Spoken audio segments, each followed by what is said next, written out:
Welcome to the BEASTwriter family where social media engagement is encouraged. I am your host, Ryan Sakamoto, and we are here for Taco Tuesdays with my man, Jerry Yang. Jerry, how you doing today? And welcome to the BEASTwriter family. Good, good. You know what? I had tacos today for lunch, and I thought about you too. So I'm ready That's, for this Taco Tuesday. that's right. And Yeah. just for people who are just tuning in to obviously Taco Tuesdays, we are doing it right now at 1 p.m., but we're going to switch that up and we're going to start doing it at 12 p.m. just because I'm short on time and I have to figure out how to uh, gauge my schedule in terms of like with game grades coming out. I got coaches film now, so over the half 2 days, I've been just grinding it out with the coaches film, playing catch up because I'm already 4 weeks behind. So if you do that multiplied by 32, that's a lot of grades to have on players. So a lot of stuff on the back end, nothing new here in the BWF. You guys know how I roll. So with that being said, let's go ahead and talk about let's talk about the Niners loss. Obviously, I do have a newsletter that's out, and I posted everything up in the newsletter. The newsletter basically breaks down all my thoughts, all my analysis, and basically I talked about how Shanahan did not pull Trent Cannon. That's on him. Ultimately responsible for the 49ers losing this game because obviously it's just not on the players. You have to make these tough coaches' decisions. And, I said to put Deebo Samuel and Brendan Now. I'm not going to go too much in the newsletter. I mean, that's why I have that newsletter. Obviously broke down exactly what the Seahawks did in the second half to really solidify their dominance down in the trenches, how that played a role in the outcome of the game, and basically how everything played out. It was nothing that I wasn't expecting. If you rolled with my bets, obviously for entertainment purposes, you would have won on the under, and you would have run on taking the Seahawks. So it's nothing new. Something I predicted, something that played out exactly accordingly. Let's talk about Trey Lance, though. I think everybody wants to talk about Trey Lance. Right after the game was over, I tweeted this out. Said Trey Lance is going to be the named starter. And before we go ahead and dive into details on Jimmy Garoppolo's injury with his MRI and all this other BS, in my opinion, I think it's BS, and I'll tell you why. Let me tell you something. If Jimmy Garoppolo was healthy enough to play, and this was a playoff game, he'd be playing. Right. Secondly, he was not hobbling in any way, shape, or form along the sideline. That's number two. Number three, for him to even come out in his post-game press conference and say, I hope it's only a couple of weeks. Well, how do you know if it's a couple of weeks without getting the MRI first? You don't know the grade of the strain. So how would you even come with that analysis because you're not a doctor? Do you see how I'm saying? Like And he it's almost changed like it too, right? Because now he's day to day. All of a sudden, maybe he's gonna play in week two. It seems shady, right? It seems it is shady. shady. It is shady because you So don't go out and say a couple weeks. You wouldn't make that diagnosis, especially if you're Jimmy Garoppolo and this is your last year in San Francisco playing and auditioning for the other 31 other NFL teams. You wouldn't go out and say that. I wouldn't go out and say that. But I hope it's it's really sucks. That I'm injured. It's getting old, and I hope it's nothing serious and only a couple of weeks. Like, how would you even know that? You wouldn't so know that. so I guess why do you think Shanahan pulled him though? Because it was a tight game going into the half. Because It's he not. wanted to play freaking Trey Lance. He wanted to play Trey. This was Because his think about it. backdoor If, to if if Lance. there was nothing, people have to have a brain. Okay, if there was nothing wrong, right, with Jimmy Garoppolo, and then you pulled him, then it's almost like, oh, now we can't go back to Jimmy Garoppolo because we already made the move to Trey Lance. You see how Right. that works? If you look at the landscape of the NFL with the young quarterbacks, Justin Fields, right? Matt Nagy even went on record saying, "Oh yeah, Justin Fields. That's why he's the number two because when Andy Dalton comes back, he's going to be still the number one." That's fine. You can say whatever the hell you want, but actions speak louder than words. Your actions, Right. Kyle Shanahan, has shown us that the reason why you pulled Jimmy Garoppolo is because your offense was stagnant. But don't you think he seemed so unprepared when Trey Lance was in there? I mean, he was just handing off the ball a few times and then finally kind of opened up the playbook after that. It just seems like it was very, sloppy, I guess, in terms of the play call. And then I It was. know, Uh-huh. yeah, go ahead. No, go ahead. Go ahead. I No, want you. I know Trey Sherman looked pretty good. Sermon, right? Sorry, I always say Sherman. Sermon, Trey Mm-hmm. Sermon actually Mm-hmm. looked pretty good, right? Like I think he was given the opportunity. It seemed like he felt more comfortable, but it just felt like the game script. And I know Kyle doesn't go with like a set game script for the first few plays like most coaches, Yeah. But at the same time, you would think he has a playbook designed for Trey Lance ready to go if he knew at some point he's gonna make that switch, especially mid game, right? But Right. it seemed to me that he didn't know what to do in the first few plays, and that's why they kept handing the ball off. And then finally, he kind of opened it up later when maybe he was drawing up plays to himself or whatever it is. I mean, what's your analysis on that? My analysis is Shanahan played it the way he wanted to play it. He's very calculated in what he does, especially Hmm. with a young quarterback like that. As we saw it with CJ Beathard, we saw it with Nick Mullins. If you go back in those games and in my grading system, you will notice that he does the same exact tactics. He doesn't want to put these quarterbacks in undue pressure and situations where they're gonna get rattled, killing the drive at first, right? So you I actually see. want to see a certain amount of plays within a certain amount of drives that you have within the landscape of the offense. Hmm. And I think what you saw was Kyle Shanahan being Kyle Shanahan. He likes to get his quarterback acclimated to the NFL game, the speed, the schematics that he's working against. And so that way he can know the difference between the cover shells. What's going to happen as we fast forward to Arizona? And again, I said this since day one. I said this even before Trey Lance was drafted by the freaking San Francisco 49ers. He's being converted from the FCS competition to the FBS competition, from the FBS competition to the Power 5 SEC, from the SEC to the NFL level. That's a lot of layers to Hmm. peel back when you try to get to the core of, as I always like to say, when you talk about, oh, well, he played in the same style of offense and he's very smart. Yeah, well, okay, so what? What Yeah, does it that doesn't mean? matter. It That means doesn't matter, nothing. dude. Yeah, in the The pros. processing speed, and Steve Young mentioned it yesterday, was a processing speed when it comes to these younger quarterbacks. It's going to take time. And Steve Young Hmm. even said on Monday Night Football while I'm watching this from the gym, hey, take it from me. I'm Steve Young. I know what I'm talking about. And that's why Randy Hmm. Moss is like, you know what? I never played quarterback, but I'm going to take Steve Young's word for it. Sorry, Booger McFarlane. You don't know exactly what you're talking about, son. He's still I'm on just, TV. Booger's still on TV. he is horrible. Booger McFarlane The is worst. there's some guys who are no, he's pretty bad. Have you No, you know have you what? met him He personally? says Any some good things. stories or what? I don't know. I'm I just like curious if you have stories about it, you know? Booger That McFarlane. won't get you in trouble. Yeah, Booger McFarlane is somebody who I don't know, man. Hey, let's put it this way. He's on ESPN for a reason, and the reason why we're not. But It's because of his name and yeah, connections, that's right? probably I think true. we can That's all probably do it. true. You know what I mean? That's Come probably on, true. bro. I, It's not because I of the bet. fans. I mean, most people hate the guy. You know what I mean? Yeah, I'm not going to argue. I'm not going to argue. I'm not But hating. all right. Sorry for distracting. I had to bring that up. No, I you're haven't heard that fine. name on the I haven't heard You're that name on the fine. podcast before, you know, so I had to ask you about it. Yeah, no, I don't know. He's whatever. That's But an no, interesting that's why. take, though, Beast. Uh, No, that's a very interesting take where you think yeah, it's very much a calculated move, you know, right. because I haven't heard that take from many people. A lot of people think, you know, it's a legit injury and he didn't look prepared and all this stuff. I guess for me, the only part where I'm a little hesitant is the timing of the thing, right? You would think if he's going to pull him at the second half of the next game and give him time during the bye to catch up, right?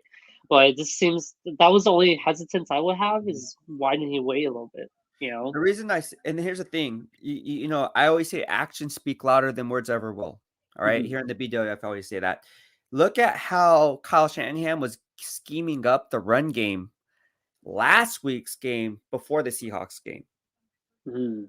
Okay, there's a lot of Okay, gadget stuff tell going me, on. walk me through He, it. So what? Okay, tell me. so he was basically going up his. I mean, I can name it could be endless, but off the top of my head, he was just scheming things up, holding his aces up his sleeve and having to draw out those aces. Because again, when you're a team against the Packers and you're trying to vie for first place in the NFC West, he didn't want to use those cards, but hey, he had to use them now. And so now I I think see. the Trey Lance movement has started. It's not like it's going to go away. It's already here. Because let's face it, if Trey Lance is going to be here, right, Mhm. for the long term, and which he is. But then if he's going to be the long-term quarterback for the long term for the next 5, 10, 15 plus years, you're going to have to go through those growing pains. And Steve Young even pointed it out that you're going to have to go through some growing pains I in see. order. You have to make these rookie mistakes in order for you to really gauge the cover shell. So what's going to happen is he's going to struggle against Arizona. I expect Trey Lance to throw at least 2 interceptions against Arizona. The reason I say that is I'm not hating on Trey Lance. It's not because he's a rookie. It's because the cover shells that he's going to face, as I have my own grading system, I do this with the Arizona Cardinals. I graded every single snap of Budda Baker and Patrick Peterson, along with the whole defensive line, along with the linebackers and so forth, Isaiah Simmons, and now they have Xavier Collins. But what you see from that defense is they do a lot of flip alignment. They do a lot of inverted coverage on the back end. So they'll do a lot of pre-snap recognition where Trey Lance thinks it's a cover 3. Now all of a sudden it's a cover 2 man underneath, and he might throw into a tight window that he didn't think that underneath defender was going to go in. And so that's what happens when you don't understand the concepts, the down and distance of, and the speed of the NFL. The defenses in the NFL are so intricate and so detailed that it's very difficult to gauge. There's only a few Tom Brady, they're faster too, right? Yeah. Well, I think the speed in the NFL is faster by default. I mean, that goes without saying. It's more about the scheme. It's more about going through your progressions. If I'm a scout, okay, for instance, the number one thing I look for is, does he get it from the shoulders up? I don't care if he has the arm talent. I don't care if he has mobility, because at the end of the day, if you can't go through your progressions, all that doesn't mean anything anyways. Right. We've seen it with Colin Kaepernick. Okay. He has all the athleticism in the world, but can he actually go through his progressions? No, he cannot. So this is what I look for. I look for that number one. And who had that? Mac Jones. Mac Jones had that. And although Mac Jones is struggling, I would still say he's still the NFL ready quarterback of all the 4 quarterbacks that are coming out, right? Or 5 quarterbacks that came out. So I guess the biggest concern for Lance, though, even before the draft, was his accuracy, right? His accuracy was a huge concern by everybody. Do you think that's going to be a big impact here? I know I kind of get what you're saying, that, hey, there's going to be a lot of disguised coverages and all this stuff, but Kyle Shanahan can scheme for players to be open, but it's up to Lance to actually hit the players, right? And if accuracy is a big problem for Lance, do you think that plays a factor in how he does? I guess not even next week, but going forward as his career progresses. Absolutely. I think accuracy, again, that's probably the second thing that I look forward to, right? In a quarterback. I don't look for arm. I don't care if he has a cannon of an arm. I mean, we see with Marcus Russell, we've seen it with guys in the past. It really doesn't pan out. I can care less. I really don't care about that. Obviously be nice, but I don't care about that. That's not like, oh, you have to have that box it's not the take all be all, right? and again, it comes down to the West Coast offense, right? You don't need a cannon of an arm to thrive in the West Coast offense. That's what not Bill Walsh's game is. But getting back to it, accuracy does play a role, right? You have to have pinpoint accuracy. You have to be able to deliver to the wide receiver in stride so you can get those right? Yards after the catch. You have to be able to throw on the proper shoulder, not leaving your wide receiver out to dry. Jimmy Garoppolo does this all the time. You saw it in the last game where he threw it to George Kittle. George Kittle had to jump players hurt, right? Guys get hurt because of this. Yeah, I mean, when I played, you look. If a quarterback threw it and I knew that defender was coming, it's not like I had alligator arms. I just want to make sure that I don't get cut underneath where I can't be able to maintain leverage and be in the game. Because once my knees get taken out from under me, it's over. It's over. Like, odds are you're going to be down and out for at least a good 3-4 drives, right? If not the whole entire game, because those types of hits you cannot come back from. It's not something you can just bounce back up. And George Kittle is tough. He's a different breed. Maybe it's because he eats all that Panda Express and that orange chicken. I don't know. We have to start doing that too, Beast. I feel like I know. Get those super straight. Well, I guess going back and answering my own question in some ways, right? Where I know Lance's accuracy is a big concern, but to me, it's not a huge drop off from Jimmy G's accuracy. I mean, Jimmy G is not the most accurate guy. We've seen it. I mean, he put receivers in danger. He overthrows guys. And he has, he averages, a pick per game at times. I mean, this season has been better.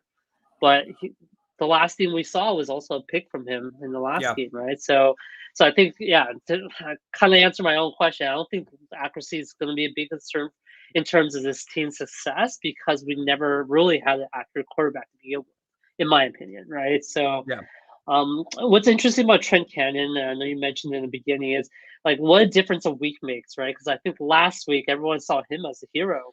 That punt return that he took back to the house, everyone's like, wow, this guy's awesome. Fire up the cannon, right? This year, or this game, it's total bust. And I agree with you. Shanahan should have took him out made an example of him. There's a lot of returners they have on the roster, so kind of curious why he didn't make that move.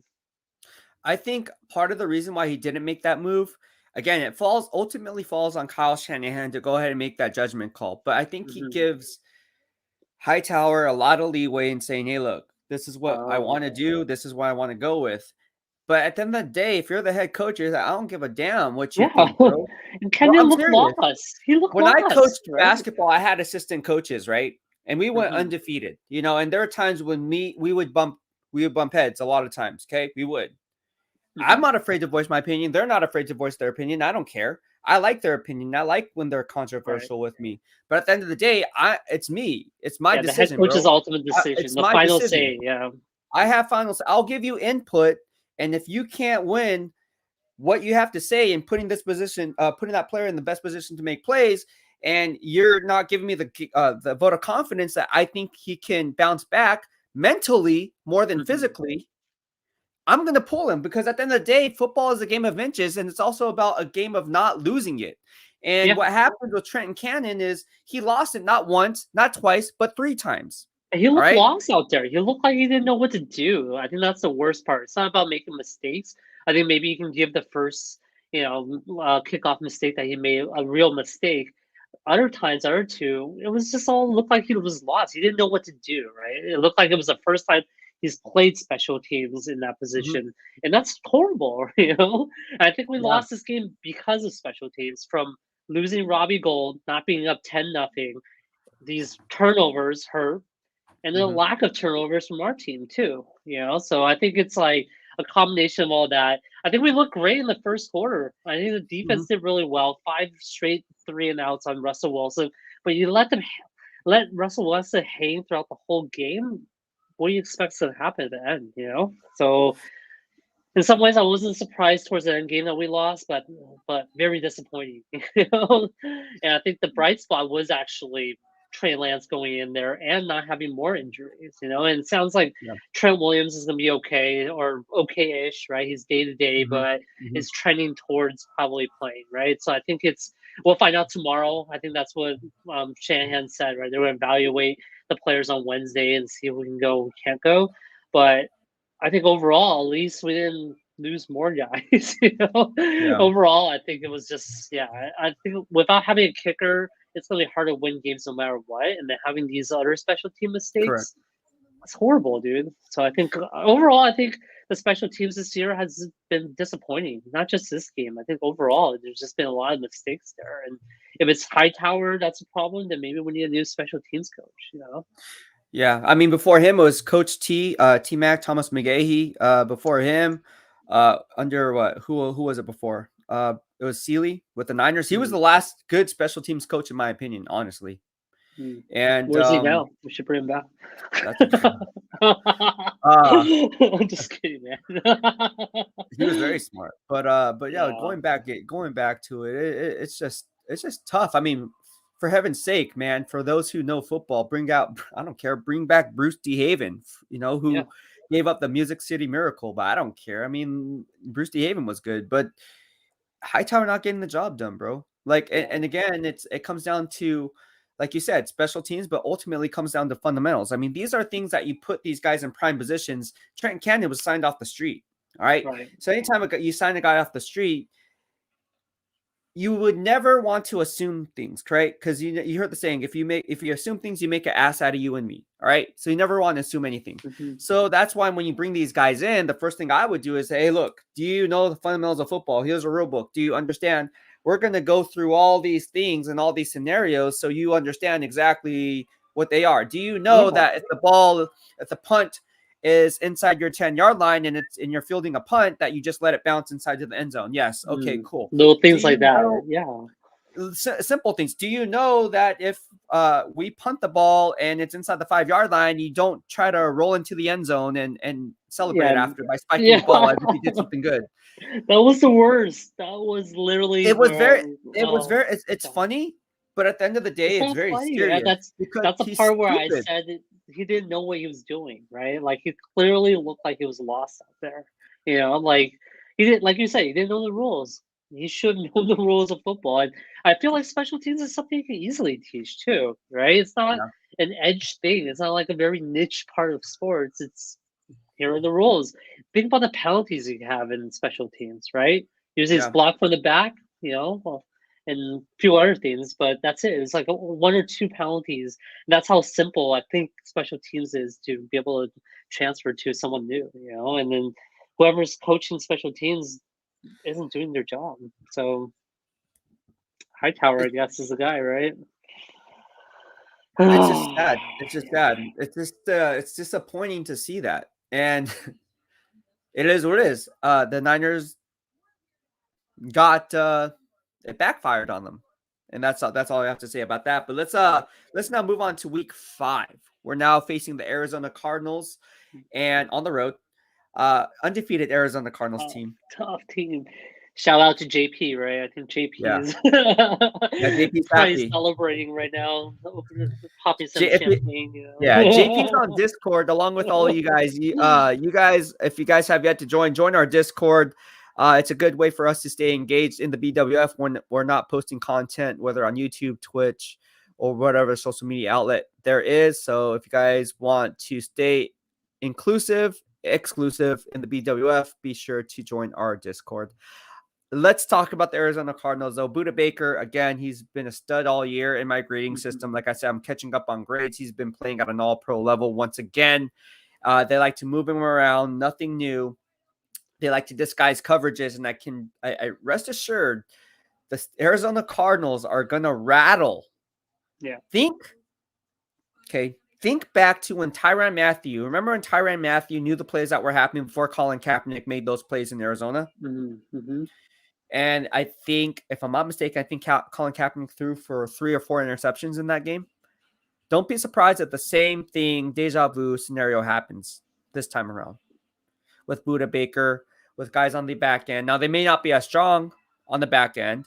They're not. But again, when you have pressure like Chandler Jones on one side, JJ Watt, you have Zaven Collins, Isaiah Simmons, who can basically play the robber scheme so they can keep Trey Lance in check, right? Because when you use a robber scheme, you're spying on the quarterback, and you have one whole player where you can play cover one, and that leaves mano. And if you have a guy with, like Isaiah Simmons has 4.3 closing speed, you're going to win that battle every single time. I don't care if you're Trey Lance or not. So a lot of mismatches here when it comes to the San Francisco 49ers. But hey, I still don't count the San Francisco 49ers out simply because they're the San Francisco 49ers and they're coached by Kyle Shanahan. We can't lose 3 in a row, Beast. Please tell me the good I don't news, want to man. do that. I don't want to say I don't want to do that. I think that I think the run defense will be a lot better in Seattle because Seattle's run defense is horrible, right? So they're really bad. Now we have to see what Lance can do in the air. I think that's what we're gonna figure out, and I think that offensive line's gonna get exposed, right?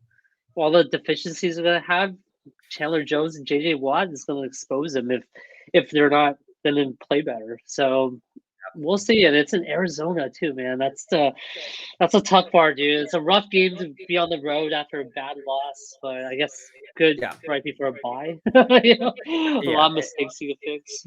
And I will say this. All these Arizona Cardinals fans are going to come out of the closet now and be like, oh, yeah, I'm an Arizona Cardinal fan, bro. Like, I've been down since Kurt Warner took us to the Super Bowl, bro. And it's you have to wait till they win the Super Bowl until that happens, though, man. I don't think the bandwagon happens this fast. Dude, you'd be surprised, man. Yeah? When the Niners, let's put it this way. Okay, I don't know if I told you this, but when Tom Brady came here to play, I believe it was in 2017 or 2017. Tom Brady came here to Levi Stadium to play. I couldn't even give away those tickets for free. It was so bad. I posted up on Facebook. You can go on my timeline, True Talk. No one wanted to go to the game because no one wanted to see a losing product on the field. But once the Niners started winning and Kyle Shanahan in 2019 came, all these Niners, go back in my post. I posted this. I was like, where are my Niner fans at? Ghost. Everyone's silent on Facebook. We're friends on Facebook. You know I'm on my personal We were Facebook. on 2017, man. If we were there in 2017, I would have hit you up here. Well, I mean, yeah, but I mean, out of the 3,000, 4,000 freaking Facebook friends I have, Not one wanted to go to the game. In fact, I couldn't even give him away. That's how bad it was. It's like, you don't want to see Tom Brady? Like, I don't care because I'm up in the press box. My office is here. I'm here either way. I'm working, It's my job. My 9 to 5. But if you don't want good tickets on section 134 at row 31 on the Niner sideline to watch the hometown kid, Gio, the GOAT, no one sat in those seats. And I can see my seats from the press box because, I have obviously my nameplate's there. I'm looking, I'm like, dude, there's no one in these seats. Like, and it's not just my seats. There was like those are my favorite games though. I used to go to games like that. Like Tim Rattay was quarterbacking, back in those days. Those are fun, man, because there's no one bumping elbows with you. The lines are short, All I'm saying now is all the 49ers fans after the Super Bowl came out like, go Niners. And now, look, if I post something, remember when I posted this on my Facebook status when they lost? I said, where my Niner fans at? 17 likes. Like, before it was like, if they win, where my Niner fans at? It's like 1,000 likes. It's like, bro, like, come on. Same thing with that's what I'm saying. Same thing with Arizona Cardinals fans. They're gonna come out of the people are back on, no? Every Arizona Cardinals game that I covered in Arizona, it was majority Niner fans. Majority. So I think this game is going to be about 50-50, maybe 60-40, because the Arizona Niner Empire is really, really strong in Arizona, and I know them personally. So they're going to definitely bring the heat. But I think it's going to be 60-40. I think this is going to be a home game for San Francisco. But again, a lot of Cardinals fans are going to come out of the woodworks and be like, you know what? I've been a Cardinals fan since Larry Fitzgerald. I've been a Cardinals fan before Tim McDonald was left us for the San Francisco 49ers. I've been a Cardinals fan since Andre Wadsworth, bro. Simeon Rice. Like, no, you haven't, bro. Shut the hell up, dude. No. I just anyways, getting back to the game, bro. Come on. I think you called out JP enough. I think JP's like hurt. No, oh no, JP's been down. I'm not calling JP out. I'm just kidding. I'm just kidding. No, JP's the exception. I'm just messing with JP. I'm saying in general. Cardinals fan, Niners fan, Raiders fan, Seahawks fan, don't matter. Steelers fan, don't matter. How about that Raiders game yesterday, huh? What do you think of that one? I saw that. Yeah, I know. Yeah, that was rough, bro. Like all the Raider fans were so arrogant about 3-0. I think we're a little quiet yesterday, Well, yeah, see, there you go. Raider fans, we're Raider fans. I'm not hating, man. I'm an NFL fan, but at the end of the day, it's almost like this. If you're gonna like a team, whether it's the Raiders, whether it's the Chargers, Niners, Cardinals, I don't care. Just stick with your team through the thick and thin, please. Be consistent, right? Be consistent. Yeah. Great. JP says Brenson Buckner tweeted the Red Sea to defend home court. Brenson Buckner, do you know who Brenson Buckner is? Okay, no, Brenson Buckner, he wore number 99. I believe he came to San Francisco. He was with the Steelers and came to the 49ers. One of my favorite players. After every splash play he made, he always went like this. He was a big defensive lineman, defensive tackle. I believe he came out of Clemson, if I'm not mistaken. Anyways, he then moved on. I think he was the defensive line coach for the Carolina Panthers and moved on a few teams. I think he's now with Arizona Cardinals, if I'm not mistaken. But Brenson Buckner is a guy who was one of my favorites. Like, I liked him because of his nonstop motor. He was like a Kerry Hyder Jr., modern day Kerry Hyder Jr. Yeah. But he didn't get the sack numbers. But he was just a guy. You got to remember, during the times when Brenson Buckner was there, that was during the crappy days of the 49ers. Like, you're talking about like Dennis Erickson day. Like, it was pretty bad. Yeah, it was dark times, bro. Yeah. But he says JP says Brenson Buckner tweeted the Red Sea to defend home court. I wonder if that's going to happen, but I don't know about the Red Sea defending home court. I know there's going to be a lot of Cardinals fans, but I don't know. I think there's going to be a lot of Niner fans. That's going to be a huge thing. Yeah. You think there's going to be more Niner fans or I don't think there's going to be more, right? That's going to be a stretch. Well, come on, dude. Like, with COVID and everything else, it's hard to say, at this point. But yeah, I don't know if it's going to be a Red Sea. I think it'll probably be 60-40, 70-30 maybe. That's why. You think 70% Cardinals fans? Yeah. Wow. It's at their home court, dude. So why wouldn't it be? You don't think so? I think it's going to be at least 50-50. If there's a prop bet, I'm going to look for it. And on the attendance, I will. It's hard to gauge because they wear the same color. You can't really. Yeah, exactly. But if you go to like the visiting sideline, right? And then you see that half of the side, that's because usually if you're going to go to a game, you want to be on the visiting sideline. You don't care about the home sideline. And then you see there's also a section, I believe it's on the right-hand side. If that is filled with Niner fans, then it's about 50. Then you're talking 50-50, because then you have to think at least the remaining part of the stadium is at least 25% Niner fans. Well, you just have to wait for people on offense, right? Like if the Niners or the Cardinals are on offense and there's a lot of noise or not, like that, you can kind of gauge it from that a little bit. Oh, very true. Very true. Right? But then there are dumb fans out there who scream. That's true. Yeah, especially Cardinals fans like this. Dude, I literally, when I was a fan. When Lance came on, do you remember when Lance came on? They started cheering like that. It's like, dude. I was just getting mad. People are stupid, dude. When they go like this, that means shut the up. Yeah, it must be bad, dude. You know what I'm saying? But that, I think if you're a player, you should go like this. This is you're doing this. Knows. You're like, instead of doing this, it's almost like hey. or hey, if you're a Cardinal, it's like a bird, right? You're like, oh, there you go. I know what you're saying. I think this is better, but that's the new dirty bird. This is our version of the dirty bird. Since I'm not in the NFC West anymore, this is what we do. You gotta tweet that. Maybe it'll catch on, dude. I bet you a lot of Cardinals fans will be trolling me and being like, "Oh, BEASTwriter's a hater." Hey, they do that anyway, so you might as well be into it, Yeah. It's going to be interesting, though. I think so. Let's go ahead and talk about that Cardinals game. What is your predicted stat line for Trey Lance? Dude, I think you're right, though. I think he's not going to have a great game.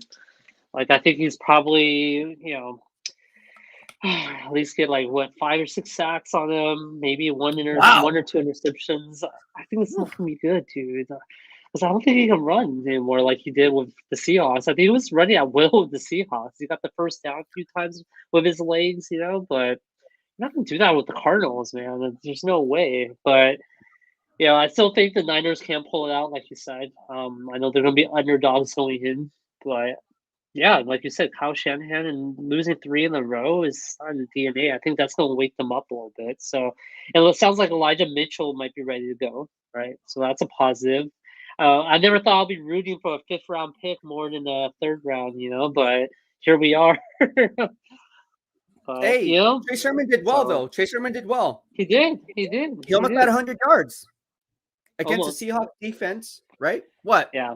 He did. He almost had 100 yards. No, he did. No, he got 89 yards. Yeah, but what I'm saying is, he probably would have had 100 if we're leading the game, right? If we're leading the game, burning out the clock, he would have had 100, but I think that was the best game we saw them, was that game, obviously, all right, with the second game there. So there's potential, but, you have Elijah Mitchell and Sherman, you're going to do well. So I think, we'll see. We'll see. But all I can say is the accuracy issue needs to be fixed up. He has to air it out more, and that's going to determine his game. So I think your prediction, 2 interceptions, is right there because he's going to have to throw. Let's look at the prop bets. I'm going to look at the prop bets right now just because I think this is what we do. In the BEASTwriter Plus newsletter, if you guys haven't caught it, I was 4-0 on my predictions. And I was hot. Dude, this was a hot week for me, man. Dude, I was freaking on fire, bro. But hey, all right, let's look at it. I think I hit my mid-season the spread is 5.5, right? So that's pretty high for the Cardinals, I think. And the over-under is 50. So seems like it's gonna be a high-scoring game, but let's see where the prop bets are. Yeah, let's see what the prop bets. So we're gonna look at the prop bet. That'd be cool. What? I love prop bets. Dude. I know you do. I freaking love eat for this. Oh, they haven't put it up yet. Obviously, because injury reports haven't come out on Tuesday. So starting tomorrow, it should be out tomorrow because Wednesday is when team reports actually officially come out for the injury report.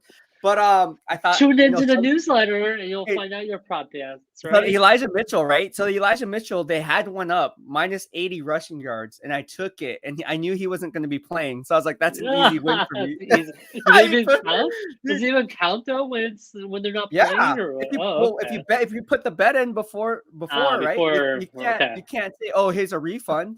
The bet's already out. No, they do that sometimes in Vegas. They cancel bets. Nope, not mine. What happens? You can't do that. Cool. All right. Hey, but anyways, We'll tune into your newsletter and we'll find out your prop bets picks, right? Those are always up there. So, yeah. What is your go ahead. good? No, you go No, I ahead. was Go going to ahead. ask you about the prop bets. Like, which ones do you like, though? Like, do you think Elijah Mitchell will have a lot of yards? Do you think, Trey Lance will have a lot of yards? Or, like, what were you looking at or hoping to see, I guess, when you were looking at the prop bets? I usually I don't tell that because it's usually No, I exclusive for mean, the no. BEASTwriter What I mean members. is, like, what were you, like, what stat line were you looking for? You don't have to say if you're going to take the over under on it, but maybe, Oh, were you looking for fumbles? Were you looking for interceptions? Like, what was the stat line that you thought was interesting to you, oh, for last week or this week's not For even this out yet. week? I know it's not out Okay. yet, but my point is, like, okay, they're not out, but what do you think you want to bet on? Oh, Like, uh, not predicting it, but like at least a stat line. Like, are you gonna look carefully at Trey Lance's interception percentages, or yeah, like that's one. Obviously, that's one, right? that's gonna be one. I'm gonna look at also Debo Samuel's rushing yards. I always like to Mm, roll with that one simply because Debo Samuel is gonna be used in the running game at some point. Kyle Shanahan calls him the best screen runner, so you want to go ahead and do that. So that's why I want to go ahead and look at that carefully. And then obviously have to rewatch game film on the Arizona Cardinals. I'm all caught up. I just have to get week one on them, on the film against their week one matchup, but. I like to look at that. I also like to look at the number of passing yards that Trey Lance is predicted to have. If I was to take a guess, I think the over under if Trey Lance starts is under. I would say it's going to be around 225, that's pretty high, isn't it? 225 to 230. Well, you're thinking that the 49ers are going to be playing from behind. I think the Arizona I see. Cardinals, if I don't know what they're favored right Mhm. now, but I'm guessing what minus six and a Five and a half half, maybe. 5.5. Okay. Okay. So Minus five. I'm 1 point off the top of my head. So I think that Mhm. line's going to move a little bit as it gets closer to game day. Obviously, injury reports play a role in that. And that's why all Yeah. this BeastwriterPlus Plus newsletter, man, this is why I was pretty spot on both scores, for the Steelers game and the Mhm. Niners game, down to a point differential of 3 or 4 points. Yep. So like I said, I'm very good at this, and that's why I wanna look at those prop bets, and that's one thing I'll look for is again, like you said, and like you mentioned, the interceptions. I think that's gonna be a huge one. Passing yards for Trey Lance, how many rushing yards? That's gonna be a Mhm. huge one. I think that Vegas is gonna really roll with is how many rushing yards is Trey Lance gonna have in this game? Is it gonna be over 40 or under 40, Mm. something like that? Mhm. The exact number would probably be around. I would if I would have to take a guess right now, I would put it at probably Well, you don't have maybe to give a pick yet, right? Remember, it's only maybe in the yeah, newsletter, maybe dude. yeah, just off the top of my head. Now you guys can look at the lines tomorrow and be like, damn, Beast Rider got it down. I mean, here I I am talking see. about 6.5, and the line's already five and a Mhm. half. So you talk about the rushing yards for Trey Lance. I'm thinking that's going to be a prop bet, probably in the neighborhood around 28.5. 20, right? Yeah, I was thinking 20, around 20, 20. 28, 28. If it's 28. 20, Oh, I'm okay. willing. That he's going to get that, arguably on one run. Mm. Especially if again late, you got to think about how the Arizona Cardinals play their cover shells because there's a lot of splits. There's a lot of gap I in see. between the line of scrimmage and their splits and then the underneath defender. So in order to, Mhm. like I said, you can't really if you don't know 31 all the other 31 other NFL teams don't even be in the business because you're not going to get it. You're not going to Mhm. get it. And I do the legwork. So yeah, that's why when this game comes up, there's already numbers rambling in my head. Right. When I'm at the gym, I'm already calculating Mm. stuff in my head while I'm watching NFL Network. I'm okay, what does Cynthia Freeland say? Okay, well, she's the Mm. analytical girl. I'm the analytical guy. I'm going to cross check what she thinks and what I think, and I'm going to formulate my own analysis while Yep. then peeling back layers of the onion and core, talk to players, talk to coaches, and talk to scouts, and then formulate my fourth and goal predictions. Mhm. But yeah, I think it's going So, to be an interesting game. I yeah. think it's going to be an interesting game, bro. Do you think we have an answer for Kyler Murray? I mean, he's looking on fire, and I we've do. never done well with mobile quarterbacks. So, what do you think the answer is there? I think if the 49ers can get their heads out of their butts when it comes to the defensive line and run fit integrity, I think Eric Armstead gives up too much in run fit integrity. He's not graded very well Mm. in terms of run fit integrity, although he has been graded out pretty good this year. I will give it to him. He has done a better job. But Nick Bosa gives up too much run fit integrity, and I think Mm. there's too much emphasis on Interesting. Nick Bosa being a pass rusher because he single handedly can be a game changer from that standpoint. But what you're missing Mhm. out on is if he's going to pin his ears back and get upfield quickly as an offensive coordinator, I'm going to say, well, we really can't stop Bosa anyways. We can only hope to contain him. So what I'm going to do is let him get upfield and just hit the second level. And if off the zone read, what we can do is he's going to just scrape down the line. And if it's a handoff, he is either going to go with that running back and leave that quarterback out to dry, or leave that quarterback to leak out for that big play. And I think that's what you're going to see with Kyler Murray, is you're going to see a lot of zone read plays. And I think that's going to basically put Bosa in a bind, because he can't go 120,000% playing in that wide nine, because he has to account for that zone read. So now you're neutralizing Bosa by default. And who cares if he's getting chipped off the line of scrimmage or not? Because at the end of the day, he's not going to be going 1,000% against the Arizona Cardinals, who have a mobile quarterback, like you just suggested, in Kyler Murray. So. Yeah, and I think Dee Ford looked pretty good in the last game. Were you pretty surprised by his performance so far? He's been impressive, like exactly what we wanted him to be. So I'm always wondering, or fearful, right? I guess is the right word, of his next hit. Yeah. I don't want him to get hurt, but overall, I think he's doing pretty well. What are your thoughts on him? Who was it? Sorry, I can't. Dee Ford. Oh no, Dee Ford as a situational pass rusher, great. But again, he's going to give up too much in run fit integrity. That's what I said. If Dee Ford's in the game, and I'm all looking at it as Cliff Kingsbury, I'm going like, okay, anytime Dee Ford's in the game, we're running right at him, because he does one thing well, and he does it very well. But he's a one. He overcommits though, right? He basically overcommits. Is that what you're thinking? Yeah, it's called run fit integrity. So if you're not able to stay in your run fit integrity, you're going to give up, whether it's inside leverage or outside leverage, depending on how the second level backers are playing their splits. What I see in Dee Ford is he gets the green light, because he's so good as a situational pass rusher to get upfield, that they're going to live and die with whatever the results may be. I am looking at it like, I love this. If I'm off, I'm loving this, because I'll let Dee Ford get upfield. I'll let him. I'll just be like, okay, offensive tackle, don't even worry about blocking him. He's a problem anyways to block. Just focus on that linebacker. I'll get that running back to make that first tackle or miss, and then we're off and going with James Conner. So interesting. Well, yeah. So a lot of things to talk about, but again, hopefully the Niners can clean things up, because at the end of the day, injuries happen, and I hate when people say, "Oh, we got hit by the injury," but every team gets hit by the injury. Every team did, yeah. Look at the Pittsburgh Steelers; they don't have their 2 of their 3 top defensive players in the lineup, and everybody thinks the sky is falling in Pittsburgh. I mean, you lose Tyson Alulu to a fractured ankle, you lose Stephon Tuitt, who's been on IR dealing with some off-field stuff. You lose Alex Highsmith for a little bit with a groin injury. You lose Joe Hayden with a groin injury. And then those guys got to return. But then you lose Devin Bush to a groin injury. So, I mean, all these soft tissue injuries happen around the NFL, no matter how way you cut it up. I mean, speaking of Chandler Jones, he had a torn bicep last year, missed all of last season. So I don't care about injuries, bro. It's all about depth, and it's all about having good depth. And that's something that I think not too many people know about. And again, you're not going to know exactly all these things that are going on. That's why it's my job to point out as I cover all 32. But you really have to know the landscape of the entire NFL for you to gauge, hey, I like the Niners, and we're being hit by the injury bug, but you know what? BEASTwriter's right. I'm looking at these other injury reports, and every team has been hit hard by the injury bug. I mean, look on NFL Network. Just look on the line at the bottom on the ticker. You will see all these injuries that are starting to pile up. And again, it just happens in the NFL, and that's why it's a contact sport. Injuries happen, bro.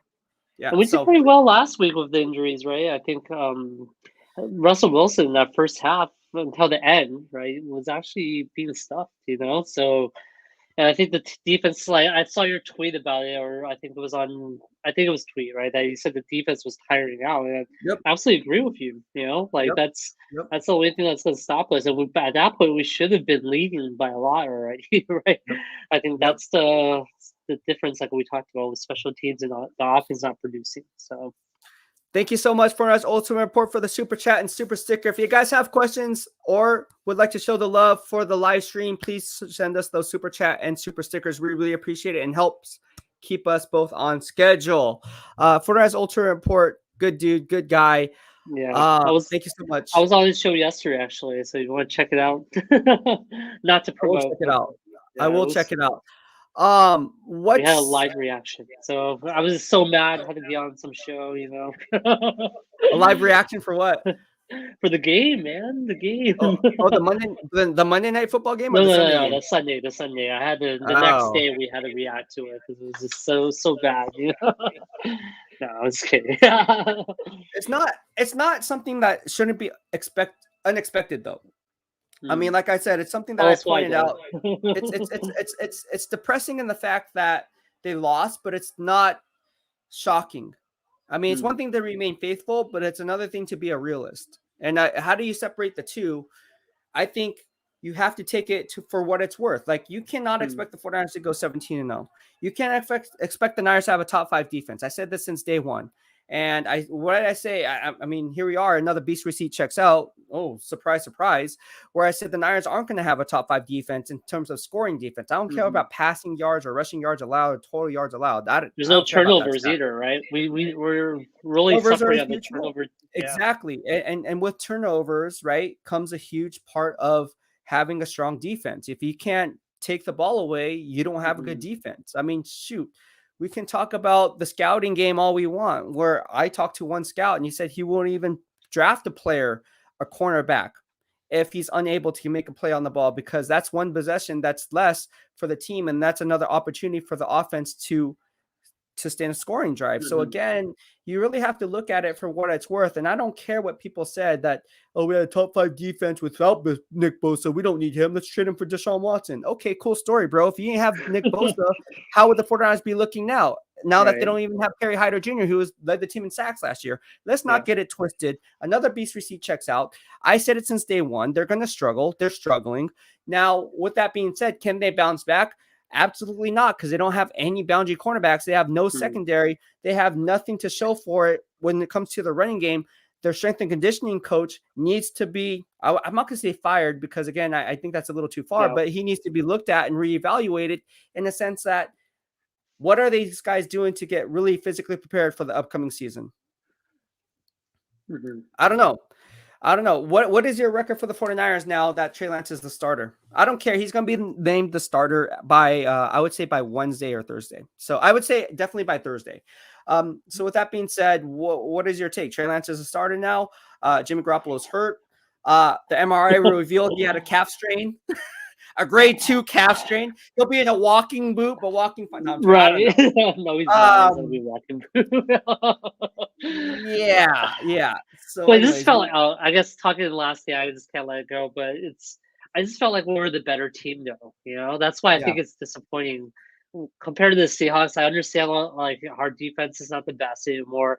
Our offense is struggling a little bit, but I still felt like we were a better team than the Seahawks, at least in that game. At least for the first half, and then all of a sudden just turned upside down. And then with the way we lost too, I think that's the part where I think everyone's reacting to more so than evaluated team as a whole, right? Which I think you're doing, and I think you do a good job of.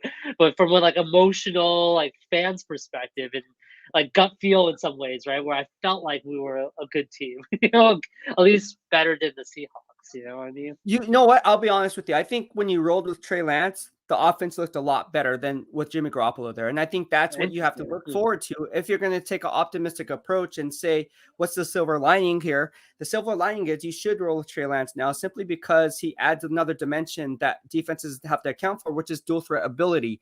If you don't have a dual threat quarterback, you can basically make teams one-dimensional, because you can have your second-level backers play back deep because he's not going to be able to run anyway. So you don't have to apply a robber scheme like the Arizona Cardinals, which they'll have to do this week. If they had Jimmy Garoppolo back there, that changes the landscape of how they're going to be scheming things up. Because, again, if you have Jimmy Garoppolo back there, they're just going to use him as a sitting duck and say, hey, I dare you to beat me with your arm, because you can't do it time and time again. And we're a division rival. I know you inside and out, bro. So getting to our run thing, thank you so much for the super chat and super sticker. He says, your opinion on our new DC so far. Do you miss Saleh? Yes.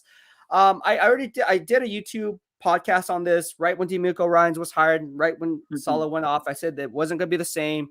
The beast receipt checks out. So although I do like DeMeco Ryans, what he brings to the table, I said he was going to struggle, and we're seeing it now. So nothing new here in the BEASTwriter family. Something I pointed out since day one, once Saleh left, and I knew DeMeco Ryans would have some type of a learning curve despite what other people were saying. So again, you got to really read between the lines, and you got to follow who you want to follow. But again, the people that you follow should be more right than wrong. If they're not more right than wrong, then why follow them in the first place?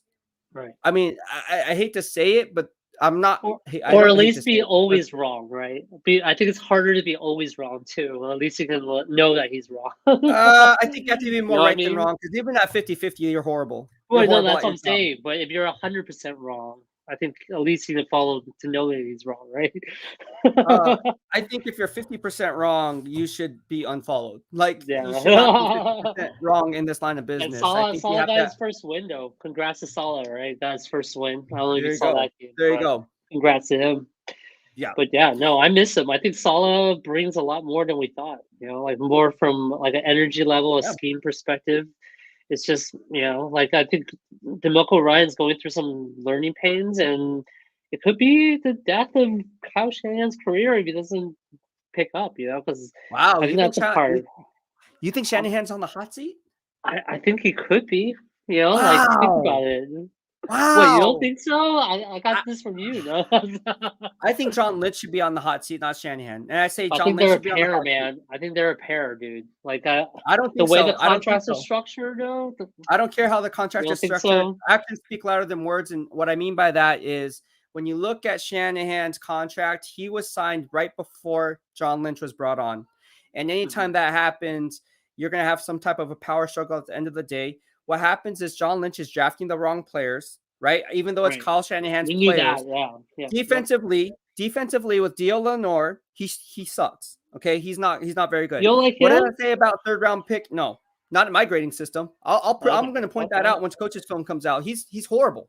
He's not good at all. No, he sucks. Interesting. Okay. Ambry Thomas. I know you probably like him, but that's why you have me. I got you covered. Ambry Thomas not very good. Even as a third round pick, he sucks. Don't like Ambry Thomas because he's not active, right? Well, I mean, think about it. If Dio Lenore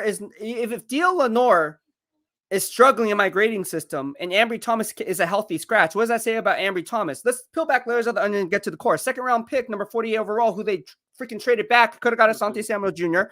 Aaron Banks, another healthy scratch, second round pick. What did I say when he was drafted? Yeah. You were on that live stream. I said he was a bust. He was not a tailor-made for the scheme. He should be more tailor-based for like a Pittsburgh Steelers power-based run scheme. Oh, but his PFF ranks him so high in pass ball. I don't care what PFF says. That's why I have my own grading system. Another piece of let's keep cashing in digital seats, bro. Like, it is what it is. Yeah, it is what it is. Absolutely, I agree. I think you're spot on those predictions on the pick. Like, so I'm not like here's what I'm saying. I'm not saying Dio Lenore sucks in the sense like he can't bounce back. I'm not saying he's a bust, right? I think he's adequate for a rookie. I think he's solid for a rookie. He's okay for a rookie. He's decent. Well, for where he was drafted he's too, decent. I thought the value was there, right? That's my only thing. If it was like a second round pick, total bust, right? But for what you said, fourth round pick or third round pick, late pick, I think he's fine, dude. I think he's outperforming his draft ranking, right? I think that's a part where I was a little surprised you say he sucks because I think he's just exceeding expectations in my opinion. Okay, but here's the thing. Doesn't matter if you're a fifth round pick like George Kittle or a first round pick like Javon Kinlaw. The standard is the standard, and if you're not living up to the standard as being one of the top 53 players on the team, why are you on the team? I don't care Can't argue with that. what your draft stock is. I don't give a crap what that is. At the end of the day, if you're not playing and you're not performing, you're going to be out because the NFL stands for not for long. So that's why you got to make me the GM, and I will get it straight and be like, hey, look, this is what we're doing. This is what we're doing, guys. If you guys don't want to get on, get off. All right. If you don't like what I have to say, play better. Right. At the end of the day, it's all about results. We can't be making excuses for why players underperforming or overperforming. Javon Kinlaw, first round pick. What I say about Javon Kinlaw? I'm his biggest inspiration. His words, not mine. What is he doing? What is he doing? What has he done? Okay, now look at Tristan Wirfs, where I said they should have drafted. This falls on John Lynch. All of this I said in real time. I said they should have got Tristan Wirfs or traded down and got Justin Jefferson in real time. Instead, they opted for a slide pick and Javon Kinlaw, who they thought would be the plug and play, when in actuality, DeForest Buckner gets shipped off to the freaking Indianapolis Colts and becomes a perennial all-pro player as he was in San Francisco. And what do we have now in San Francisco? Who does that fall on? Yeah, Lynch. Yep. Does it fall on Kyle Shanahan? I think okay. So I think what falls on Kyle Shanahan, why I think he could be the hot seat is how well is Trey Lance gonna pan out, right? I think his career right now is dependent on Trey Lance, at least his Niners career, you know? Now that he made the switch early. He has an excuse, sure, but he also drafted the guy, you know? He picked the guy that with a third overall pick, losing other picks. So Yeah, even when we suck this season, we're not gonna benefit from having a high draft pick, you know? So yeah. I think he's on the hot seat in the sense that like Lance better pan out, you know? I think he will in the sense but he better, right? If he doesn't, like if he struggles like Davis Mills, I think you're in trouble. I don't think You know I what I don't mean? see. You I don't think think that's so? too. Come on. I No, you know what? As much as me and Kyle Shanahan have a working relationship, but a respectful one. We respect each other. I will say this about Kyle Shanahan: he's very arrogant. He has a big ego, but He at the end of the is. day, Yeah.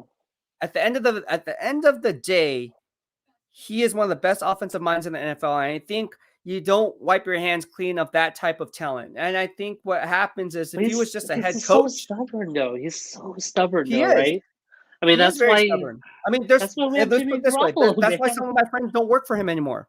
That's why some of my friends don't work for him anymore. Okay. Okay. With that being said, I'm not going to go too much in detail because I don't want to throw people under the Yeah, bus. don't But no, I will I say, didn't ask. Did not ask. I will say this: there is something to it, right? There is something to what Shanahan does that makes him so well. Okay. I think his ego is Fair. a double-edged Mhm. sword. It can rub people the wrong way, but if the results speak for themselves, like if he That's was a true. Jim Harbaugh, right? Hey, Right. let's face it, Jim Harbaugh was a he had No, okay, yeah, we know he's a hothead. I mean, but he gets when but he you was winning, it won. was fine, But you right? won. You Yeah, won with him. but I once think you it's start unfair. losing, though, but once you start losing, all that becomes annoying, You're right? right. I mean, that's You're right. You're right. And I think that's where the emotion comes into play for the fan bases. The first thing they're going to go to, right, is Kyle Shanahan only has one winning season in 6 years. But then again, I would take a look at it and look at the bigger picture, not defending Kyle Shanahan, but looking at two sides to every story and say, look what he had to work with. Look who his GM is, and look what the GM is doing on the defense side of the football. In fact, I had this conversation with John Lynch immediately after immediately after he signed all those free agents and drafted all those players in the defensive front seven. Would it be Solomon Thomas? Would they be going after Malcolm Smith? Would it be going after some of these other guys like what's his I'm freaking number 58 for the pass rusher, Elvis Dumerville, right? Doomerville. Why would you go after these guys who basically is just like, why would you do? They don't pan out. They're in the These guys never Pac-12. panned That's out. why, you know. They never panned out.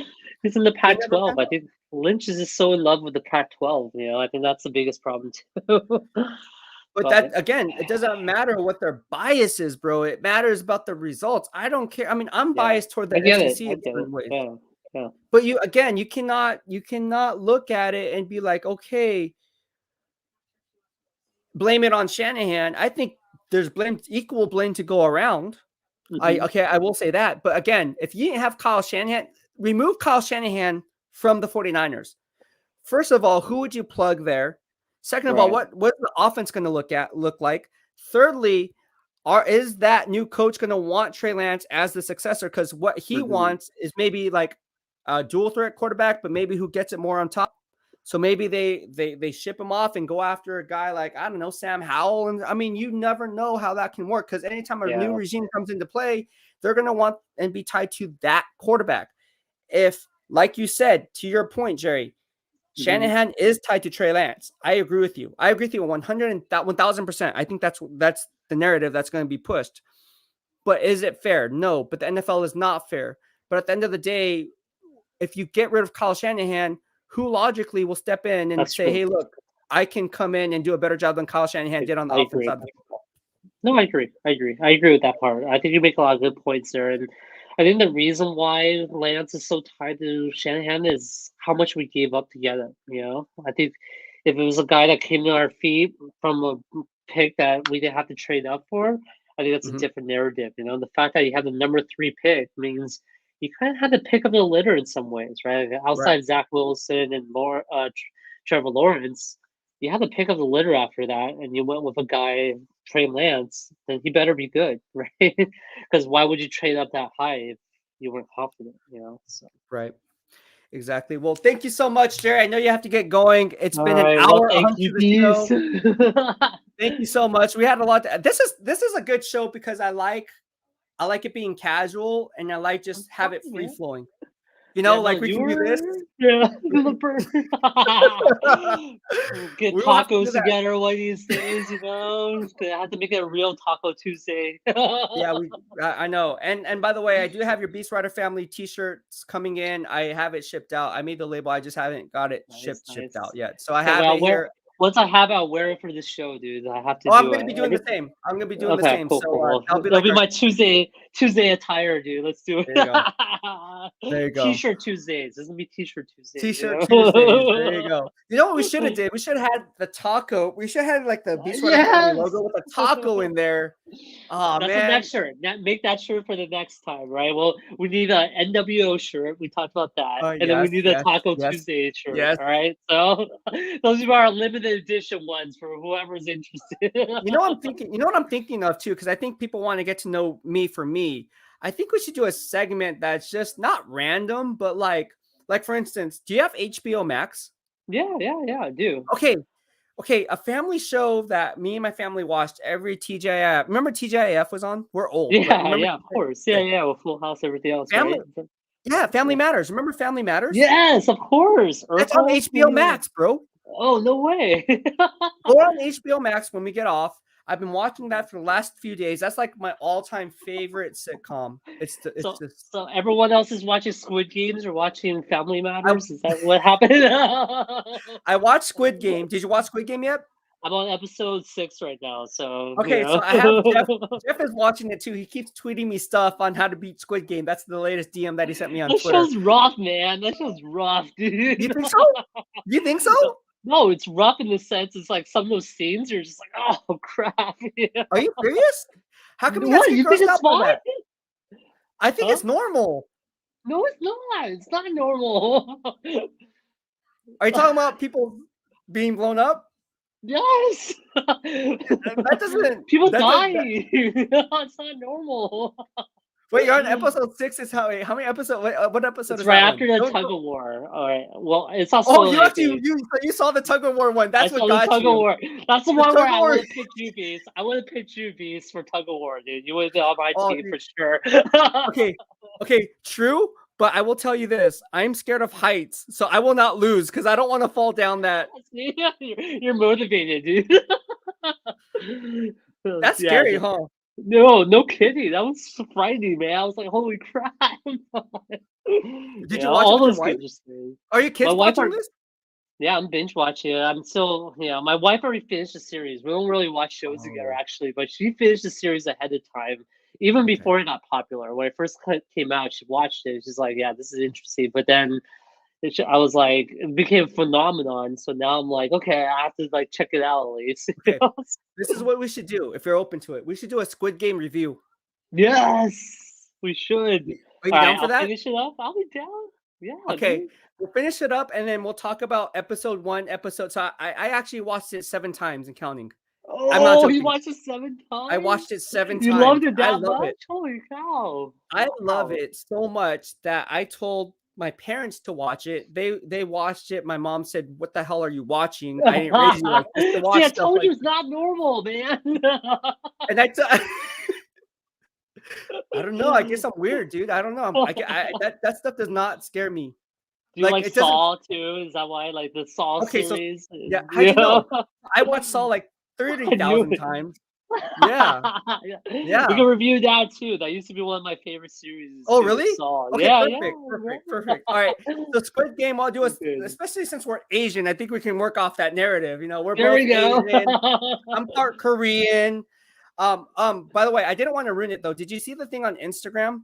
Well, Instagram and Facebook was down yesterday, but did you hear about the okay, so there's a thing trending on Squid Game on Instagram where this girl actually points out the flaws in one of the characters. Remember the character who I don't want to ruin it for people. Basically, the old woman, the older woman, the older woman. Yeah.